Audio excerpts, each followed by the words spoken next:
thought that was a shiny, but there's just some ambient fairy dust here. Beware. Beware the words. The words? What do you mean? Contagious words. Those who dream. Those who dream? Sahelanthropus, you must not speak English. Hold a moment. There's a strange new sensation in my mind. Weiss's voice rose in a quizzical way. It is not quizzical. What's going on here? The villager's body shuddered as he slowly opened his eyes. Perhaps we should start by asking this man. Who are you? I'm Flint. This is Weiss. We heard something happen to this village, so we came to see if we could help. The villager stared at Flint and Weiss. If you can speak to me, I must have caught you in my dream. How's that again? The villager explained. In the past weeks, a mysterious disease called the Death Dream. That's the most metal shit in the world. Death Dream, that is a good-ass phrase for a threatening, malevolent thing. The Death Dream had spread across the forest of myth. Those who caught it were cursed to fall asleep and live forever within the world of their own dreams. The village mayor had determined that the Death Dream was spread from person to person by spoken words, but before he could learn more, the disease took him as well. Weiss stared at the mayor, his mouth twitching slightly. Also, didn't the subtitles imply this was the mayor? Now see here, he said. Are you saying we have been absorbed into your dream? Well, yes, said the mayor. I think you have. Okay, it is the mayor. Oh, crap. I don't know why, but every single time the main character says that, it's very funny to me. He obviously says it a ton whenever I break something, but now I have to match that delivery. Oh, crap, said Flint. So that means we've got the Death Dream? Before the mayor could confirm Flint's suspicion, Weiss exploded with rage.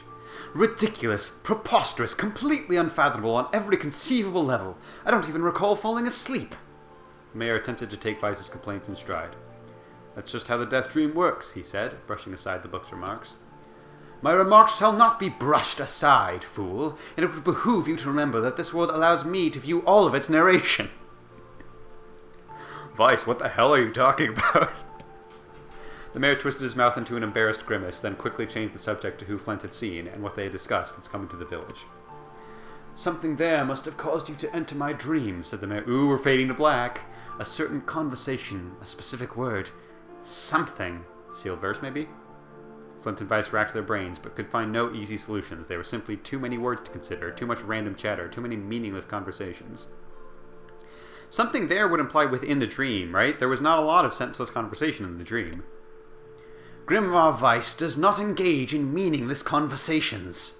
The mere suggestion that Weiss chose his words carelessly seemed to sting his pride.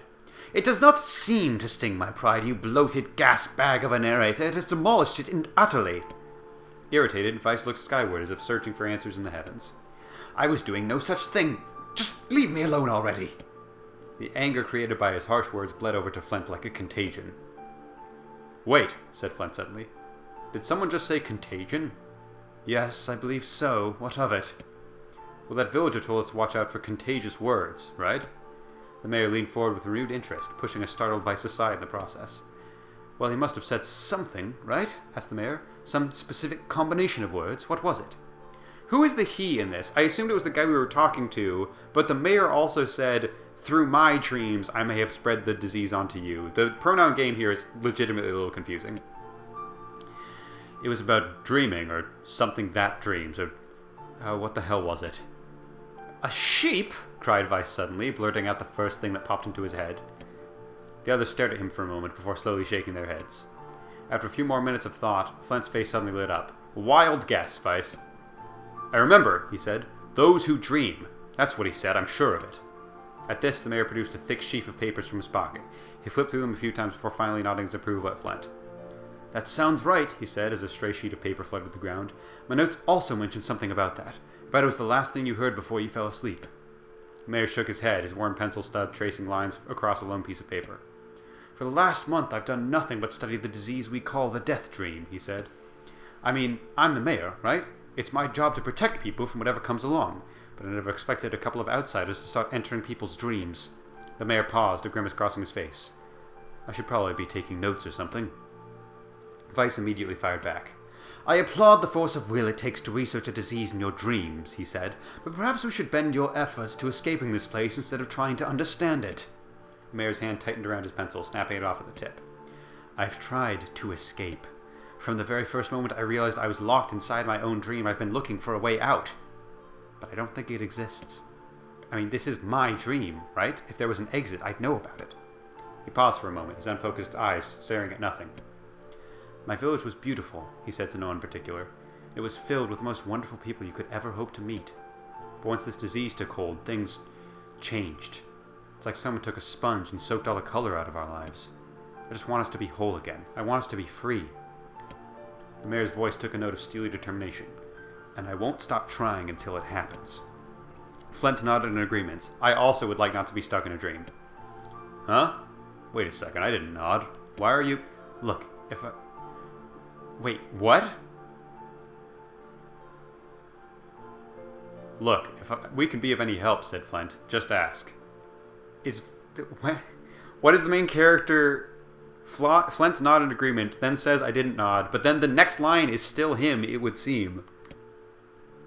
Oh my god, this is... I completely forgot about all this. This is great. Sorry, I gotta get a drink of water because it's a lot of talking, but this is fun.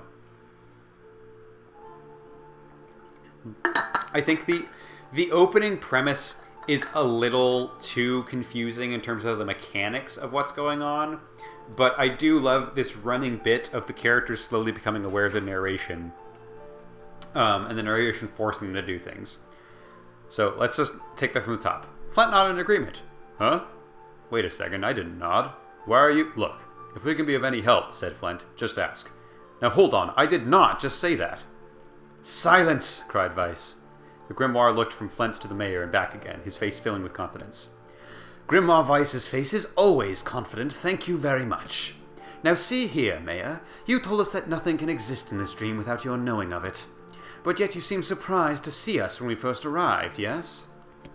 The mayor slowly raised his hand, realization dawning on his face. Oh my god, he said. You're right. You're right, I had no idea you were coming. The human imagination is a limitless engine, said Weiss, and dreams are the fuel. If you can imagine an exit, then it must be so. With your permission, we shall search it out. Thank you, said the mayor. I don't know how I can repay you.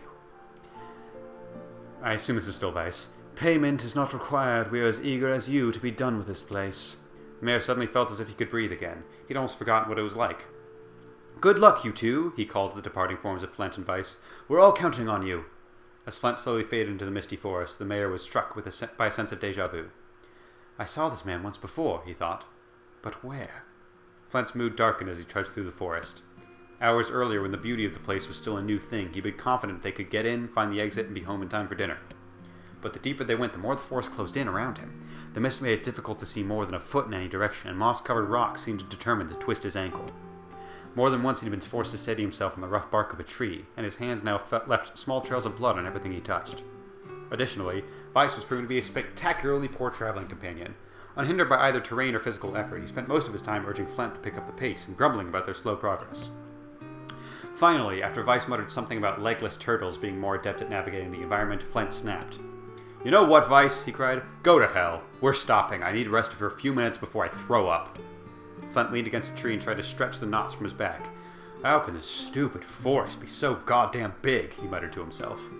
The moment the words tumbled from his mouth, a cacophony of insects sprang to life. As if infuriated by his lack of respect, every imaginable form of buzz, click, and hiss roared out with a volume that rattled his teeth. Flint snapped his hands over his ears and screamed to be heard. Weiss! What the hell is going on?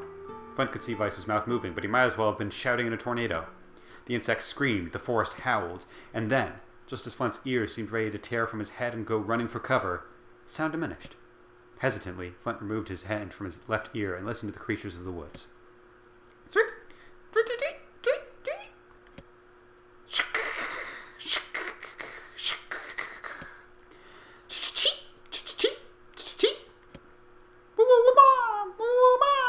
I don't think insects make that noise.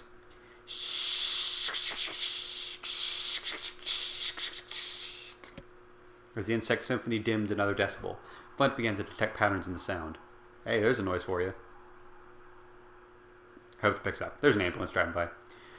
This isn't random, he thought. It's not just white noise, it's something else.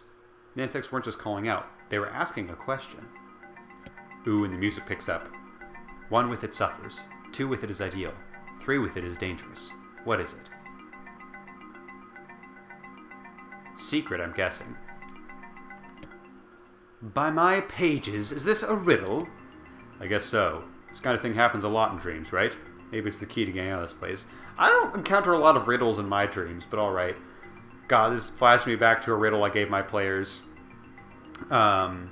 Which, the thing about riddles is all of the, like, solid ones are pretty famous, and it's hard to make a new riddle that's never been made before.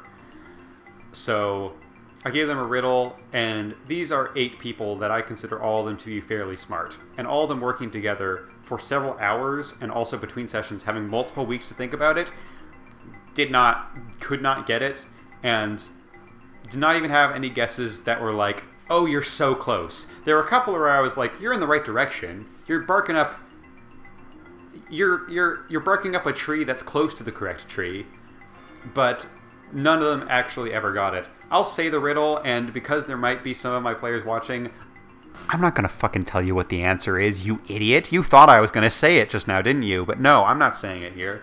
But hey, if there's a commenter here who is also good at riddles, we'll see if it's just my players or if it's going to remain a mystery forever.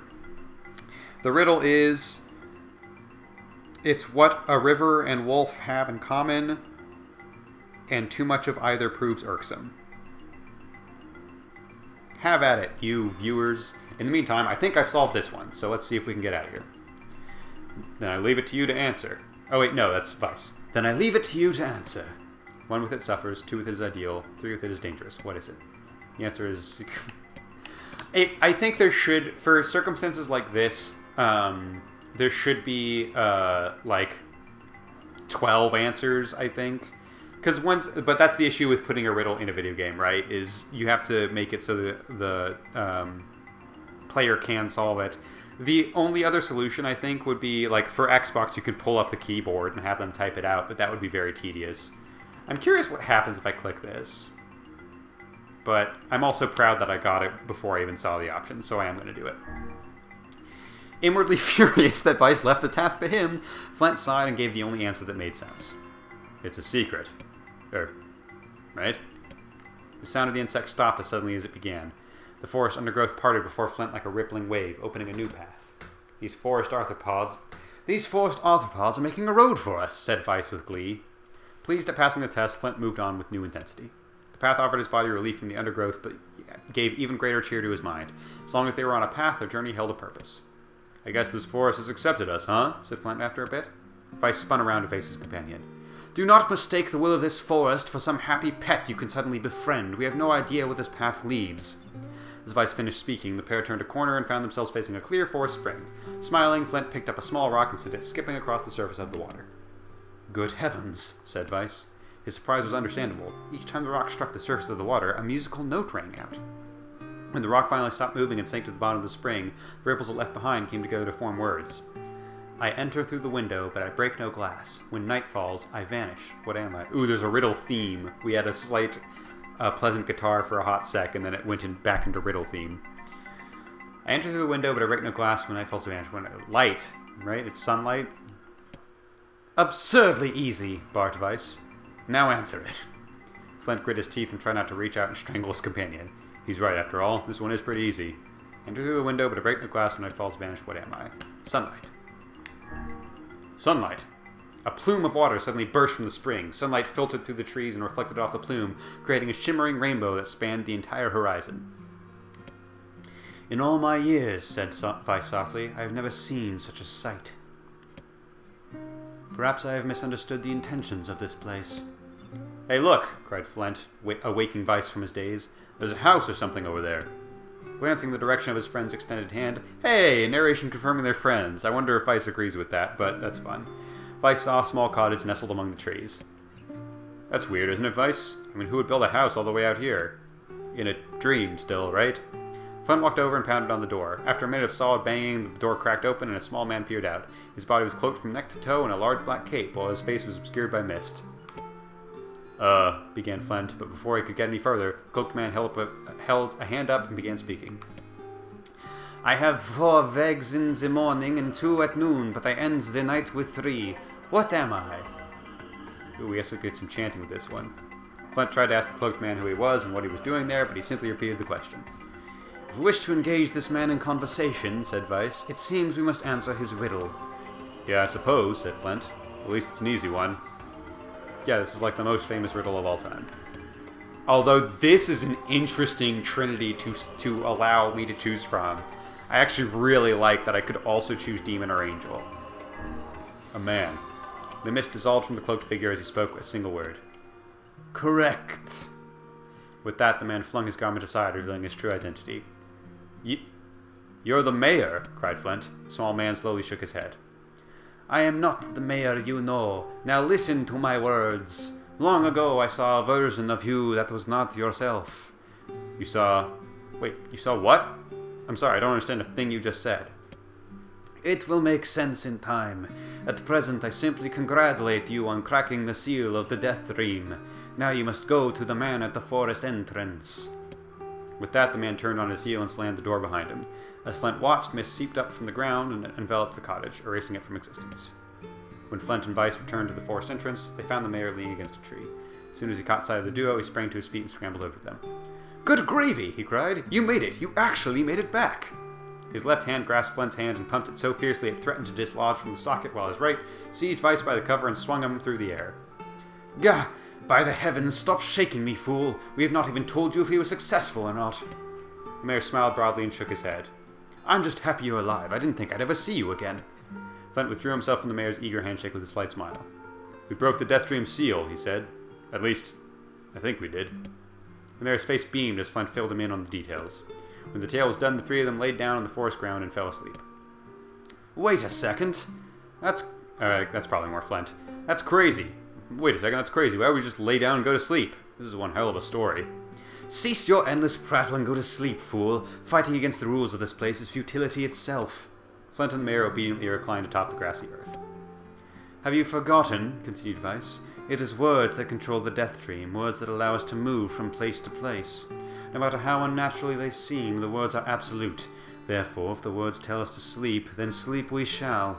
And once we do, the story will continue. With that, the trio found their eyes growing heavy, their breath slowing. This is the first time, began the mayor. First time I felt tired since I was imprisoned here. His words were cut off by a loud, long yawn. Hey! I called shot! Nicely done, me! And he remembered nothing more. They might have slept for an hour or a year. When they awoke, things had a slightly more real quality to them. The mist felt thicker, the leaves greener. It was clear that they had awakened from their dream. Flint shook the mayor's shoulder gently.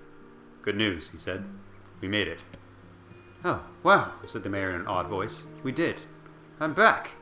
He blinked once, twice, as though not quite believing the sight before him. You two have no idea how much this means. The Death Dream had started to spread through our village, and I thought I could figure out how to stop it, but I guess that wasn't the case. I must have caught the disease and become trapped in my own dream. The mayor started to stand, then collapsed back to the earth. He stared at his legs as if trying to remember how they worked, then glanced at Flint and shrugged. Without a word, the fighter reached down and pulled the mayor to his feet. Real life may take some getting used to, a wry smile crossed the mayor's lips. You shall relearn in short order, I am sure, said Weiss. For now, you should return to your home and rest. No, said the mayor, swaying on unsteady feet.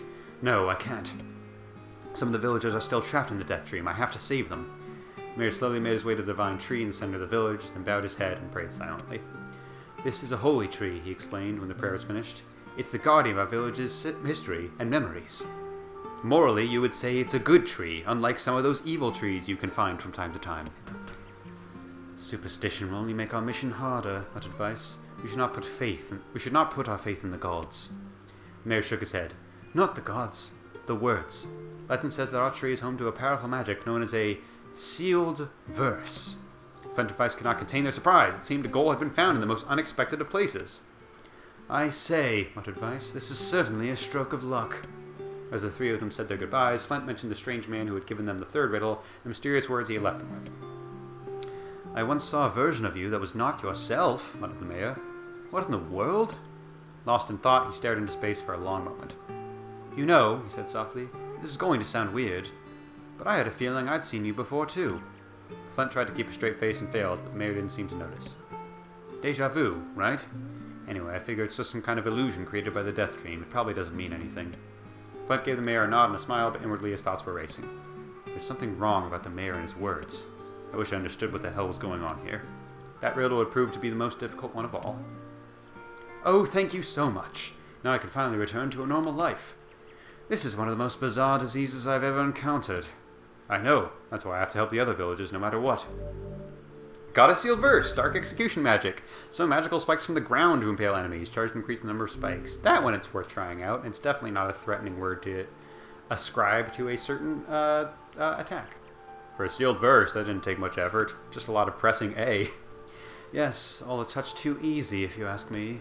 It's almost as if someone was guiding us to this village. You think too much, Weiss. Anyways.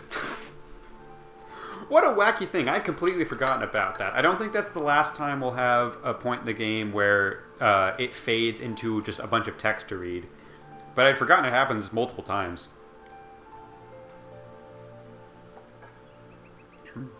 It's a fun way to really shake things up. I love that it kind of acknowledges how, like, yeah, this is a massive departure from everything else by having the characters even point out, like, what is this? I don't know what's happening here.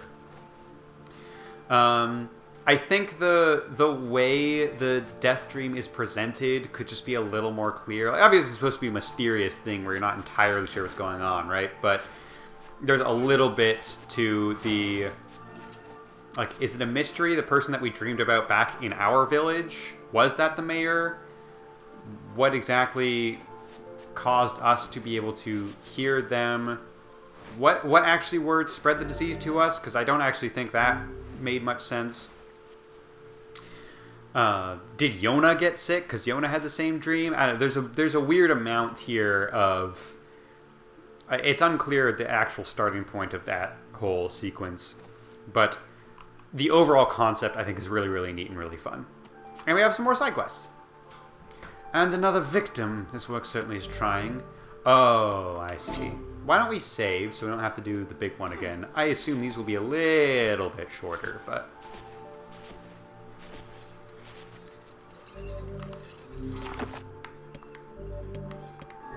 I'm going to pee and actually give my voice a minute's break or so, but I don't mind knocking another one of those out. It's going to be similar.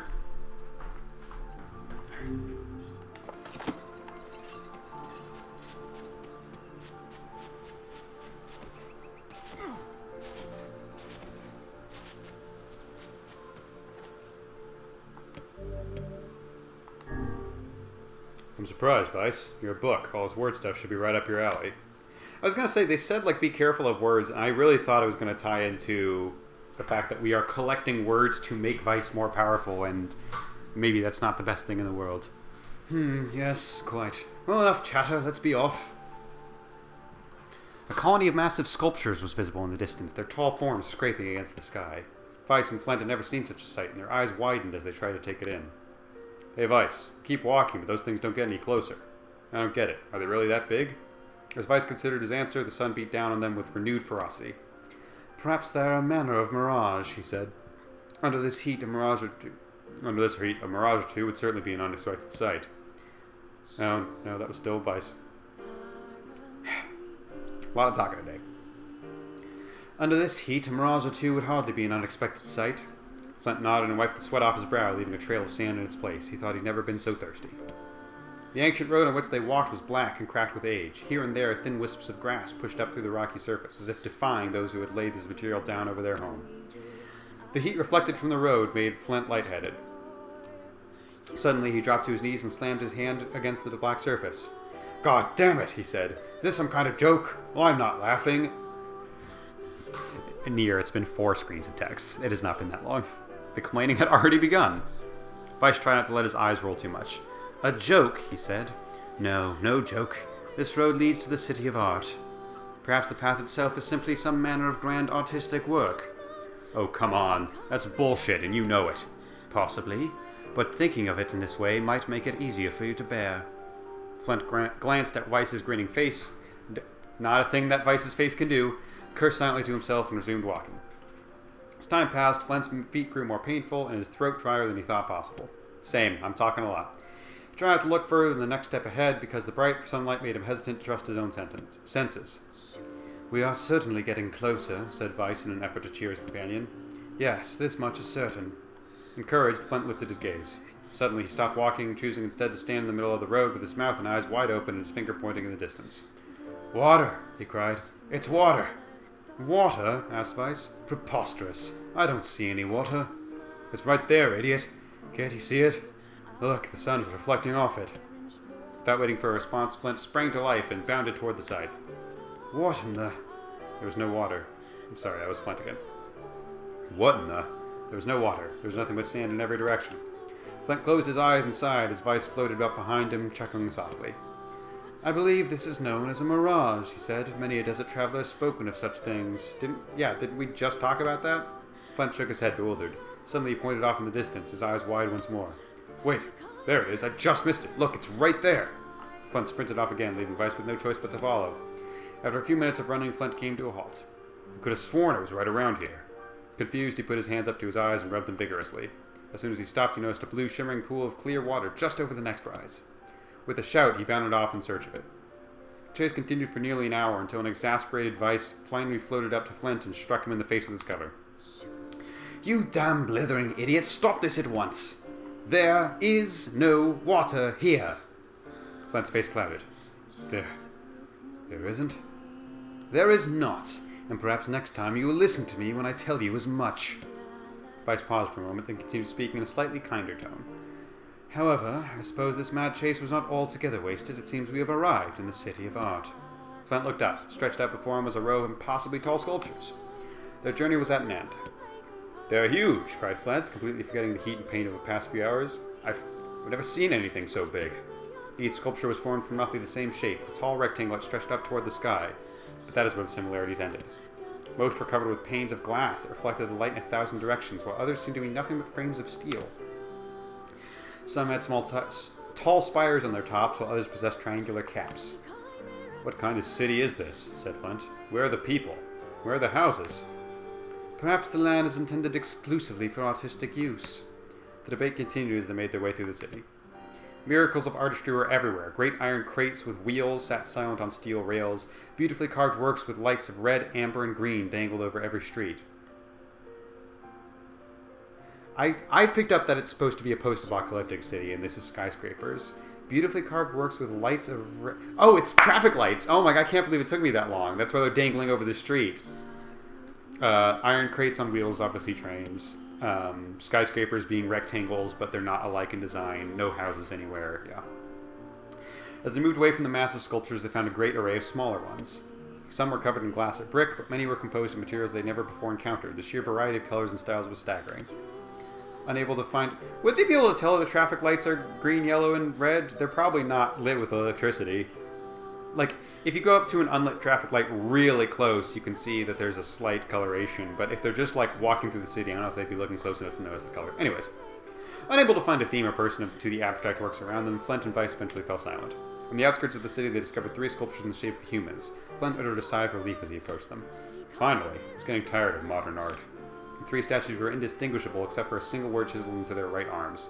One read Alpha, one read Beta, and the final one read Gamma.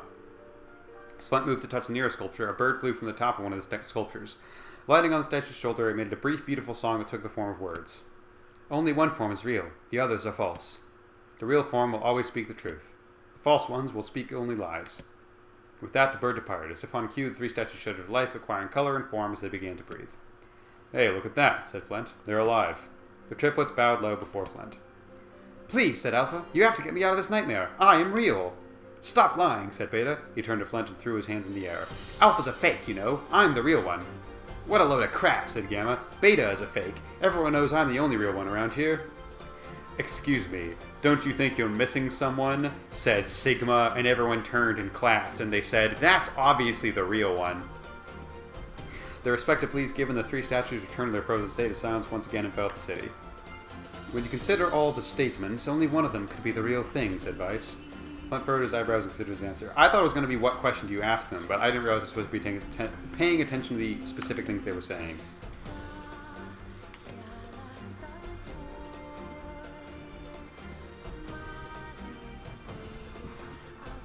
I wasn't paying attention to the things they said.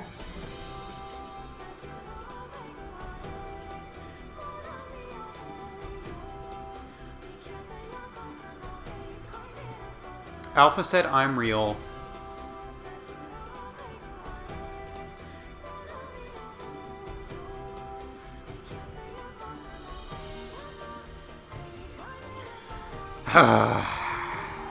This sucks because it's the first riddle where it doesn't actually review all the information. It just tells you the setup and then not the actual information. If I click this, will it just give me the... will it let them speak again? I hope so. I don't have a clue. Glenn took a long look at the statues and tried to clear his mind. Oh yeah, it's just going to review it. Okay. Weird specification that, like, it's us getting to the statues again, but...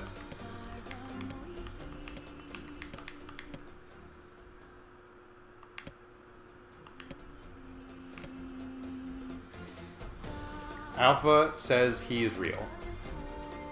Beta said Alpha's a fake and I am real. Gamma says Beta is a fake, I am real.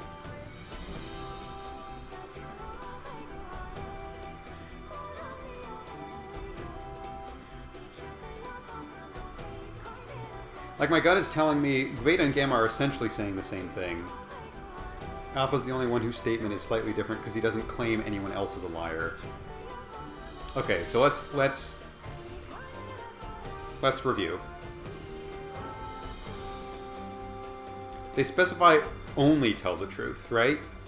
So if Alpha is telling the truth, I'm real, then that means Beta should only be telling truth. Beta says Alpha is a fake and I'm real. That's all true.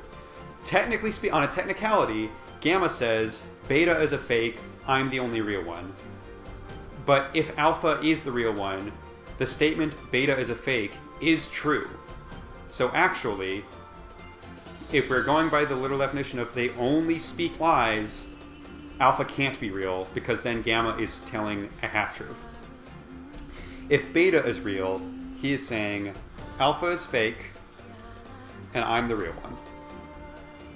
Which, if he's telling the truth, that statement is true. That would mean that Alpha is a fake and he's the real one. Alpha would be lying by saying I am real. Gamma says Beta is a fake, which is false. I'm the real one. Okay, so if Beta is telling the truth, that checks out. If Gamma is telling the truth, then Beta is a fake. I'm the only real one. That's the thing, is if we're going by that, then why wouldn't Gamma's thing be right? If Gamma's telling the truth, Beta's a fake, I'm the only real one around here.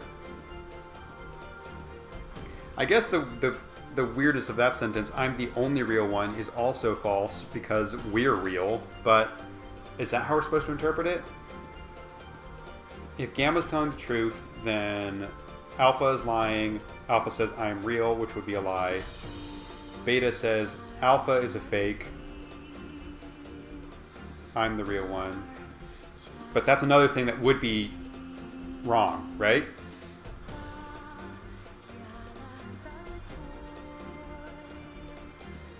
Yeah. If Gamma is telling the truth, then when Beta says Alpha's a fake, that's a true statement, which Beta shouldn't be able to do if Beta is fake. So I think Beta is the real one.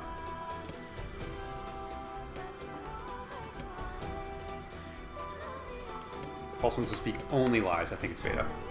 Real one is Beta. Though Flint's voice betrayed a notable lack of confidence. Yeah, I got. He was relieved to see Weiss nodding at him. Okay, here it is. If Alpha were telling the truth, began Weiss in the dry tones of a lecturer, Beta and Gamma would be fakes, but in that case, Gamma's claim that Beta is fake would be the truth, even though Gamma is a liar. Therefore, that theory crumbles.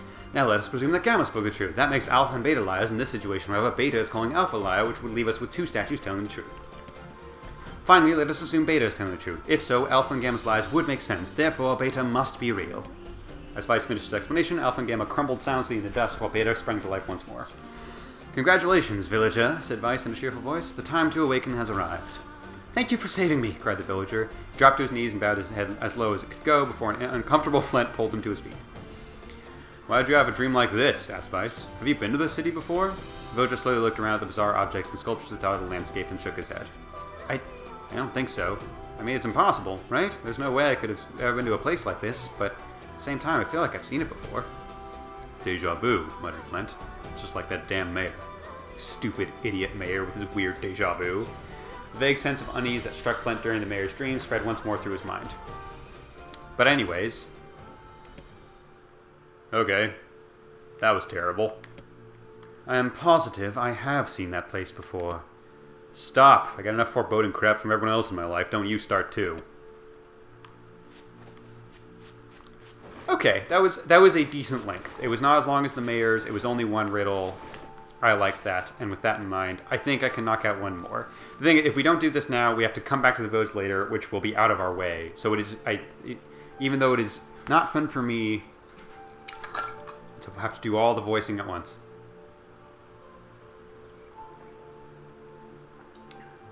It is best to do it now.